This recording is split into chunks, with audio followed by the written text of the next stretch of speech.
Renungan Harian Katolik, Jumat, 5 Desember 2025. Menyembuhkan dari kebutaan. Lalu Yesus menjamah mata mereka sambil berkata, "Jadilah kepadamu menurut imanmu." Maka terbukalah mata mereka. Dan Yesus pun dengan tegas berpesan kepada mereka, katanya, "Jagalah supaya jangan seorang pun mengetahui hal ini." Matius bab 9, ayat 29 dan 30. Saudara-saudara, biasanya orang melihat dulu baru percaya. Maka, orang yang tidak melihat kadang-kadang menjadi tidak mudah untuk percaya. Seorang saksi yang melihat secara langsung suatu peristiwa tentu akan lebih dipercaya daripada yang tidak melihat. Namun, tentu tidak demikian dalam hal iman, sebagaimana terjadi dalam proses kesembuhan dua orang buta yang dikisahkan dalam Injil hari ini. Peristiwa penyembuhan dalam Injil hari ini mengundang kita untuk berani mendekati Yesus dan percaya bahwa Ia memiliki kuasa untuk menyembuhkan kita.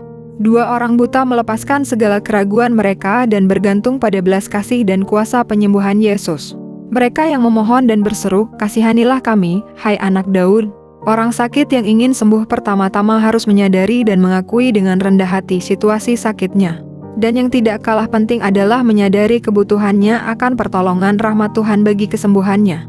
Kita diundang untuk menyadari situasi sakit dan dosa, serta kebutuhan kita akan belas kasih dan kemurahan Tuhan untuk memulihkan kita.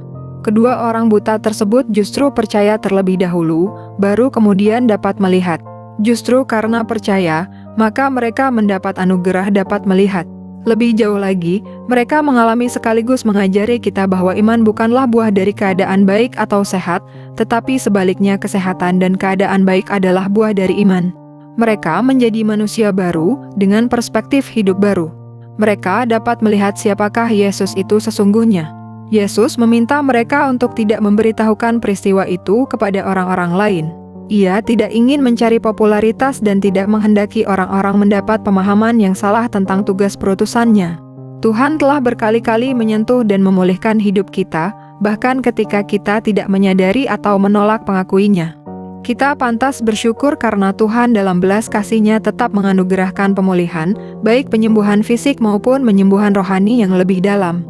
Kita pun perlu disembuhkan dari kebutaan kita terhadap karya dan belas kasih Allah sehari-hari yang lebih sering tidak kita lihat dan sadari.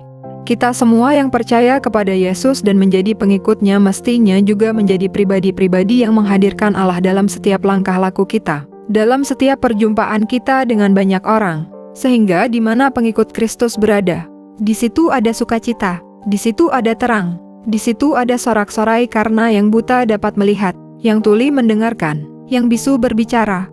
Kita pun diajak untuk menyadari titik-titik kebutaan kita terhadap cinta dan kehendak Allah, terhadap kebutuhan orang lain, masyarakat dan keutuhan alam ciptaan.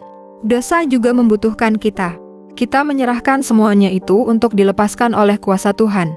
Beranikah kita membuka mata lebar-lebar untuk melihat realita di sekeliling kita?